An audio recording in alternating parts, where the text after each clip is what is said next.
এত কিছু খারাপ হয়েছে আমাদের সাথে, পরপর কেসের ডেট পড়ছে, আমরা সবাই হতাশায় আছি, আমি নিজেও হতাশায় আছি, কারণ আমি নিজেও ইন্টারভিউ দিয়েছি। কিন্তু তা সত্ত্বেও তোমাদের আমি এমন কিছু আজ খবর দেবো, তোমরা ভিডিওটা যে যে শেষ পর্যন্ত দেখবে, তোমরা তারপর নিজেরা বিশ্বাস করে নেবে যে হ্যাঁ, এই রিজার্ভেশন কেসটা অন্তত কিছু নয়। তোমাদের কেন বলছি, তোমরা ভিডিওটা শেষ করে দেখো, তোমাদের উইথ প্রুফ আমি দিয়ে দেবো, তোমাদের 3-4টা প্রুফ দিয়ে দেবো, তারপর তোমরা বলবে আমাকে। আর ওবিসি কেসটা কালকেই উইথড্র হয়ে যাবে, সুপ্রিম কোর্ট আজকে সলিসিটর জেনারেল মেনশন করিয়েছে। তাই আর ওবিসি নিয়ে আর যে জটটা ছিল আমাদের এতদিন ধরে, 7% 17% সব কিছু মিটে যাবে কালকে। তারপর তোমার আর কোনো রেজাল্ট বার করতে অসুবিধা নেই, মানে যত যা রিক্রুটমেন্ট আটকে আছে। তার আগে আমি তোমাদের বলে দিই আজকে কেসে কী হলো। আজকে সকলেই জানো যে তোমার নতুন করে বলা কিছু নেই, যে নতুন করে ডেট 24 তারিখে দিয়েছে। কিন্তু মেন ব্যাপারটা হচ্ছে আমাদের পিআরবির তরফ থেকে সেরকম ভালো লয়ার দেওয়া হয়নি। একটা মহিলা দাঁড়িয়েছিল চশমা পরে, তার সাইডে একজন পাতলা করে মহিলা দাঁড়িয়েছিল। অনিন্দ্যবাবুকে আমাদের ম্যাডাম আবার ডেট দিচ্ছিল, যে 17 তারিখে ম্যাডাম ডেট দিচ্ছিল, অমৃত ম্যাম বললো তাহলে 17 তারিখে ডেট দিচ্ছি নেক্সট ডেট। তখন অনিন্দ্যবাবু নিজেই ওটা কায়দা করে 24 তারিখ নিয়ে গেলো ডেটটাকে। তাহলে ম্যাডাম 17 তারিখে ডেট দিচ্ছিল, তোমরা অনেকে দেখেছো। আর ম্যাডাম বললো যে আমি মাইন্ড আমাকে রিফ্রেশ করতে হবে, আমার মনে নেই। বললো তাহলে 17 তারিখ ডেট দিচ্ছি, দিয়ে অনিন্দ্যবাবু ওটা কায়দা করে 24 তারিখ ডেট নিল। তাহলে এটা নেক্সট হিয়ারিং আমাদের 24 তারিখ হবে। মানে ওইটা তোমার মনে হচ্ছে সেদিন ফাইনাল হতে পারে। আমাকে ভয় কিছু বলো না, আমি সেটা বলতে পারছি না কী হবে, কিন্তু আমি তোমাদের যে প্রমাণগুলোর কথা বলেছি সেগুলো আমি তোমাদের এবারে বলছি যে কী ব্যাপার আমি তোমাদের বলছিলাম। তোমরা আগে যেগুলো মার্ক করা আছে সেগুলো ভালো করে দেখো। অগাস্টের 31, 2023। আর ওদিকে বিকাশ রঞ্জন স্যার, মানে ভট্টাচার্য যে আছে, পিটি ফিনান্সের লয়ার ছিল, ওনাকে মার্ক করা আছে। তোমরা ডেটগুলো মনে রাখবে, অগাস্টের 31, 2023। এবার আসল ব্যাপারটা তোমাদের বলি আমি। এটা 2019-এর যে রিজার্ভেশন কেসটা ছিল, প্রথম রিজার্ভেশন কেস, তখন তোমাদের এনভিএফ হোমগার্ডদের জন্য তোমার 15% রিজার্ভেশন ছিল, আর তোমার সিভিকদের জন্য ছিল 10%। কিন্তু তখন ভ্যাকেন্সি ওইরকম দেওয়া থাকতো না, যে কত ভ্যাকেন্সি, ওইরকম একটা ভ্যাকেন্সি ছিল, তার মধ্যে রিজার্ভেশন ছিল। তোমরা অনেকে ওটা দেখেছো ব্যাপারটা। এবার আমি তোমাদের মেন ব্যাপারটা বলি। তোমার 2019-এর যে ব্যাচটা, ওদের ফার্স্ট জয়েনিং হয়েছিল তোমার 20 জানুয়ারির পর 2021 ফার্স্ট জয়েনিং হয়েছিল, তোমরা অনেকেই জানো। আর সেকেন্ড যে ব্যাচের জয়েনিংটা হয়েছিল সেটা হচ্ছে তোমার ওই 2022-এর ওই এপ্রিল মে এরকম টাইমে জয়েনিংটা হয়েছিল সেকেন্ড ব্যাচের। ওদের জয়েনিংটা মানে ওরাও জয়েনিং করতে গিয়েছিলো, কিন্তু ওরা জয়েনিং করতে গিয়েও ঘুরে এসেছিল লিখিত স্টে পড়ার জন্য। এইবার মেন ব্যাপারটা আমি তোমাদের বলছি। এই যে দাদাটাকে তোমরা এখানে দেখতে পাচ্ছ, আর এখানে দেখো তোমরা মে 6, 2022, এই দাদারা প্রথমে জয়েনিং করতে তোমার গিয়েছিলো, মানে 2021-এর যে জানুয়ারিতে যে জয়েনিংটা হয়েছিল, তখন ওরা জয়েনিং করতে গিয়েও ঘুরে এসেছে। কারণ পুরো লিখিত স্টে ছিল একদম রিক্রুটমেন্টের উপর, যে বাকিদের আর জয়েনিং করানো যাবে না, বুঝতে পারছো।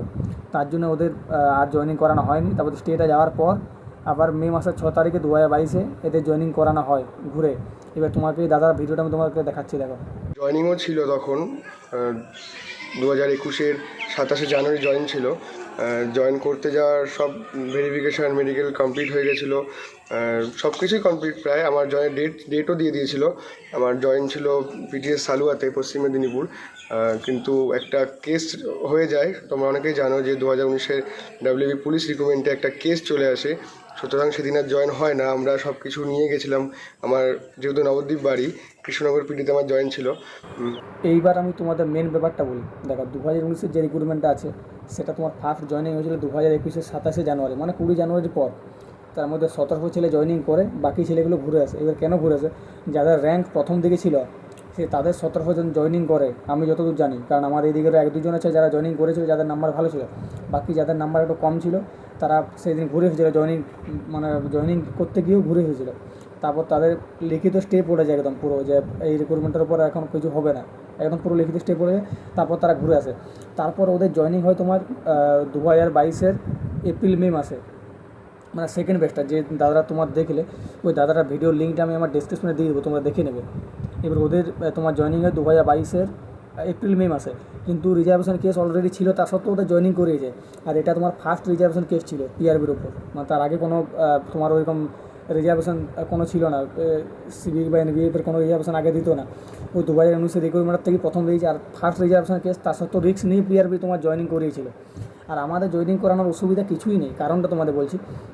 কারণ আগেবারে তুমি দেখতে পেলে বিকাশ রঞ্জন স্যার ছিল, অনিন্দল আইডি ছিল। অনিন্দল আইডি নাহলে ডিউ স্টেট ক্যান্ডিডেটের জন্য ছিল। বিকাশ রঞ্জন ভট্টাচার্য ছিল, সুবীর সেনাল ছিল, পিটি ফিনান্সদের জন্য ভালো ভালো লয়ার ছিল পিটি ফিনান্সদের পক্ষে। তা সত্ত্বেও পিআরবি জিতে গেছিল। তাহলে সে পিআরবির জেতার অর্ডার কপি আছে, তার জন্য পিআরবি রিজার্ভেশন কেসটাকে এত গুরুত্ব দিচ্ছে না। রিজার্ভেশন কেস থেকেই যাবে, তার সত্ত্বেও জয়েনিং করিয়ে দেবে, আমার কথা তুমি মিলে নেবে। যদি না বিশ্বাস হয় তুমি আমার কথাটা মিলিয়ে নেবে। মেন ম্যাটার করবে তোমার হচ্ছে ইডাব্লিউএস কেসটা, আর ওবিসিটা তো কালকে সুপ্রিম কোর্ট থেকে উইথড্র হয়ে যাচ্ছে। ইডাব্লিউএসটা যেহেতু পিআরবির নিজের ভুল আছে, তাই ওইটা কোর্ট থেকে যা অর্ডার দেবে সেটা পালন করবে পিআরবি। আর রিজার্ভেশন কেস যদি না মেটে এখন থেকেই যাবে, কারণ তুমি দেখতে পেলে 2022 ফেব্রুয়ারিতে ওরা জয়েনিং করেছে, আর তারপর কেসটা মিটেছে তোমার 2023 31 অক্টোবর। তাহলে ভাবো, তাহলে পিআরবি তাও তো রিস্ক নিয়ে ওদের জয়েনিং করিয়েছে।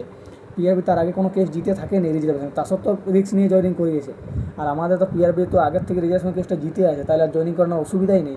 রিজার্ভেশন কেসটা কিচ্ছু নয়, পুরো পিআরবি জিতেই যাবে, ওটা পিআরবি নিজেও জানে। তার জন্য জিপিটিপি কাউকে পাঠায়নি, তার জন্য রিজার্ভেশন কেসটাকে পিআরবি এত গুরুত্বই দেয়নি। মেন ব্যাপারটা হচ্ছে এইটা।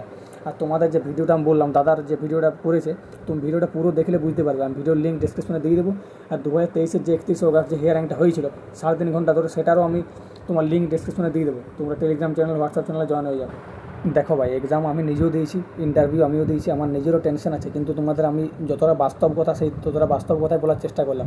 আরও তোমাদের কিছু বলছি, 2019 যে রিক্রুটমেন্টটা, সেখানে তোমার নোটিফিকেশানে কোনো লেখাও ছিল না যে পিআরবি তোমার কাট অফ মার্কস ফিক্স করতে পারবে বা সুইটেবল ক্যান্ডিডেট নেওয়া হবে, কিন্তু এইখানে তোমার পুরো মেনশন করা আছে। তোমরা যদি দেখেছো, আমি তোমার তাও স্ক্রিনশট দিয়ে দেবো, টাচ করে দেবো, যে PRB cut off mark decide করতে পারে যে কোনো ক্যাটাগরির।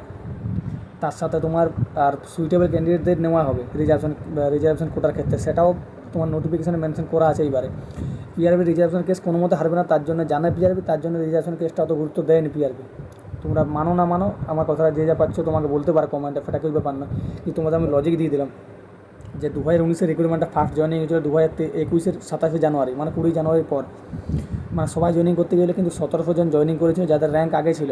বাকিরা জয়েনিং করতে পারেনি, লিখিত স্টে পড়ে যায়। কিন্তু আমাদের কোনো এখনও লিখিত স্টে নেই। আমাদের একটাই ব্যাপার আছে যে তোমরা জয়েনিং করাতে পারো, কিন্তু কোর্ট থেকে যে অর্ডার আসবে সেইটা তোমাদের মানতে হবে, এইটা আমাদের বলা আছে, কিন্তু কোনো লিখিত স্টে নেই। তারপর বাকি ওরা জয়েনিং করে, বাকি ক্যান্ডিডেটগুলো জয়েনিং করে তোমার 2022 এপ্রিল মে মাসে। তুমি ওই দাদাটা ভিডিওটা দেখে নেবে, তাহলে ভালো বুঝতে পারবে। তুমি আমার কথা যদি বিশ্বাস না হচ্ছে, তাহলে তোমার রিজার্ভেশন কেস অলরেডি ছিল, তা সত্ত্বেও জয়েনিং করে দিয়েছিল। আর যেহেতু ওটা ফার্স্ট রিজার্ভেশন কেস ছিল, কোনো কেস আগে জিতে থাকেনি, আর আমাদের জয়েনিং করানোর কোনো অসুবিধাই নেই। ওবিসি জট মিটে গেলে, আর ইডাব্লিউএসটা তো 20 তারিখ আশা করছি ফাইনাল রায় দিয়ে দেবে, তারপর তুমি রেজাল্ট মিলিয়ে নেবে। আমার কথাটা, ইডাব্লিউএস কেস তো ধরো 20 তারিখ আশা করছি মিটে যাবে, যেহেতু এগিয়ে আছে পুরো। অর্ডার কপিগুলো দেখবে, তারপর জাজমেন্ট দিয়ে দেবে আশা করছি। তারপর ওবিসি কেসেও ধরো কালকে মিটে যাবে, তোমার কালকে সুপ্রিম কোর্টে ওটা সলিসিটর জেনারেল আজকে তোমার ওটা মেনশন করিয়েছে, কাল মিটে যাবে। তারপর তুমি দেখে নেবে আমার কথাটা, তোমার অগাস্টের ফার্স্ট উইকের মধ্যে রেজাল্ট চলে আসবে আমার যতটা মনে হচ্ছে। কারণ রিজার্ভেশন কেসটা কিচ্ছু নয়। তাছাড়া আগের যখন তোমার টিএমসি সরকার ছিল, পিআরবি তখন রিস্ক নিয়ে জয়েনিং করেছিল। ভাবো, যদি রিজার্ভেশন কেসটা অতটা গুরুত্ব থাকতো, তাহলে কি জয়েনিং করাতো ওদের? তুমি আমার কথাটা মন দিয়ে শোনো। আর যেহেতু তোমার আগে জেতার অর্ডার কপি আছে, তার সাথে তোমার সব কিছু নোটিফিকেশানে মেনশন করা আছে, রিজার্ভেশন কেস নিয়ে কিচ্ছু ভয় নেই, ওটা কিচ্ছু নয়। যেগুলো তোমাদের এখন আমি দেখাচ্ছি, দেখো, ফার্স্ট নোটিশ ভাইরাল হয়েছে তোমার 12 তারিখে। সেখানে চাওয়া হয়েছে যে কোন ট্রেনিং সেন্টারের ক্যাপাসিটি কত। 12 তারিখ 12/6, তোমরা সিকোয়েন্সটা বোঝো। তারপরের যে নোটিশটা তোমরা এখন যেটা দেখতে পাচ্ছ, এইটা হচ্ছে তোমার 25 তারিখে ভাইরাল হয়েছে। এটা তোমার এখানে তোমার ভার্চুয়াল মিটিং, মানে অনলাইনে মিটিং হবে, সেইটা নিয়ে বলা আছে। তারপরের যে নোটিশ, সেটা হচ্ছে তোমার 27 তারিখে। এইখান থেকে কসবা থেকে তোমার রিপ্লাই দেওয়া হয়েছে। 12 তারিখে চাওয়া হয়েছিল, আর 27 তারিখে রিপ্লাই দেওয়া হয়েছে কসবা থেকে, যে আমাদের ট্রেনিং আগে কত হয়েছে এবং এখন প্রেজেন্ট ক্যাপাসিটি কত, এবং 34 লাখ টাকা পয়সাও চাওয়া হয়েছে এখান থেকে সরকারের কাছ থেকে, যে আমাদের ট্রেনিংয়ের জন্য বাথরুম বা আরও যেগুলো বেড ফেড আছে সেগুলো রিপেয়ার করার জন্য। তোমরা দেখতে পাচ্ছ উইথ ডেট সব কিছু দেওয়া আছে। এইগুলো এরকমভাবে কেউ এডিট করতে পারবে না। আর এডিট করলেও তোমার অন্তত এরকম সিকোয়েন্স অনুযায়ী, মানে পরপর, যেমন ধরো প্রথমে ক্যাপাসিটি চাওয়া হয়েছে ট্রেনিং সেন্টারগুলো এসবিএসপিএ থেকে, তারপর তোমার একটা ভার্চুয়াল মিটিং হয়েছে সব ট্রেনিং সেন্টারগুলোর সাথে, তারপর সিকোয়েন্সটা হচ্ছে তোমার ট্রেনিং সেন্টারগুলো তাদের ক্যাপাসিটি দিয়েছে, যে আগে আমাদের এত ট্রেনিং এখান থেকে হয়েছে এবং প্রেজেন্ট ক্যাপাসিটি এত। তোমরা দেখেছো অনেকে ইয়াটা নোটিশগুলো, মানে এইরকম পরপর যে নোটিশগুলো ভাইরাল হয়েছে, মানে একটা সিকোয়েন্স অনুযায়ী হচ্ছে, মানে যে আমাদের ট্রেনিং হবে বলেই তো এরকমভাবে সিকোয়েন্সটা হয়েছে। আর যেটা লাস্ট নোটিশ এখনো পর্যন্ত 7 তারিখে ভাইরাল হয়েছে, সেখানে তোমার নাম্বারগুলো দিয়ে দিয়েছে। SIAB, তাপস কর সরকার, এরকম যে অন্তত করবে সেরকম নাম্বার অন্তত তোমার এরকম দিয়ে দেবে না, যদি কেউ ফেকেই নোটিশগুলো করে থাকে।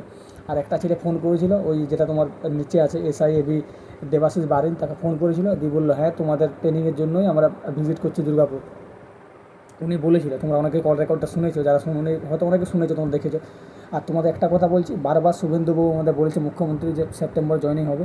তোমরা আশা রাখো সেপ্টেম্বরে হবে। কারণ তুমি ব্যাপারটা দেখো, আমি নিজেও ইন্টারভিউ দিয়েছি, আমার চ্যানেল তোমরা ঘুরে দেখতে পারো।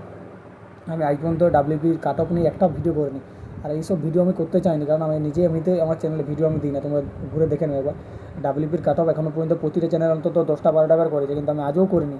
আমি যা তোমাদের বাস্তব একদম বাস্তব চিত্র যা তোমরা দেখতে পাচ্ছ, যেগুলো বাস্তব আগে হয়েছে সেগুলো আমি তোমাদের কাছে তুলে ধরছি, কারণ আমি নিজেও ইন্টারভিউ দিয়েছি, আমি নিজেও ডিপ্রেশনে আছি, সবাই ডিপ্রেশন আছে যারা ভিডিওটা দেখছো আমি জানি। আমি তোমাদের সাথে গেম খেলার জন্য ভিডিওটা করছি না, তোমাদের যেটা বাস্তব সেটাই বললাম। 2019-এ তোমার লিখিত স্টেজ ছিল, তার জন্য ওরা ঘুরে এসেছিলো। তারপর তোমার ওদের জয়েনিং করানো হয় 2022-এর ওই 2022-এর এপ্রিল-মে মাসে। তোমরা দেখলে যে দাদাটা বললাম, ওই দাদাটা ভিডিওটার লিঙ্কটা আমি ডিসক্রিপশনে দিয়ে দেবো, তোমরা পুরো দেখে নেবে, তাহলে আরও ভালো বুঝতে পারবে। ওদের রিজার্ভেশন কেস ছিল, তা সত্ত্বেও ওদের জয়েনিং করিয়েছে। তাহলে আমাদের তো আগের অর্ডার কপি আছে রিজার্ভেশন কেসটা জেতার, আর ওদের তো প্রথম রিজার্ভেশন কেস ছিল, জেতা থাকেনি, তাও ওদের জয়েনিং করেছে রিস্ক নিয়ে। আর আমাদের অর্ডার কপি, জেতার অর্ডার কপি আছে, নোটিফিকেশানে পুরো স্পষ্ট লেখা আছে সব কিছু। তাহলে আমাদের ভয় কিসে? রিজার্ভেশন কেসটা এই জন্য পিআরবি এত গুরুত্ব দিচ্ছে না, কারণ তুমি একটা জিনিস লক্ষ্য করেছো, ইডাব্লিউএস কেসটার দিনে জিপি স্যারকে পাঠিয়েছিল, ইডাব্লিউএস কেসটাকে পুরো এগিয়ে রেখেছে। এবার ইডাব্লিউএস কেসটা যেদিনই হবে ফাইনাল রায় দিয়ে দেবে, ফাইনাল রায়টা ইডাব্লিউএস নেবে।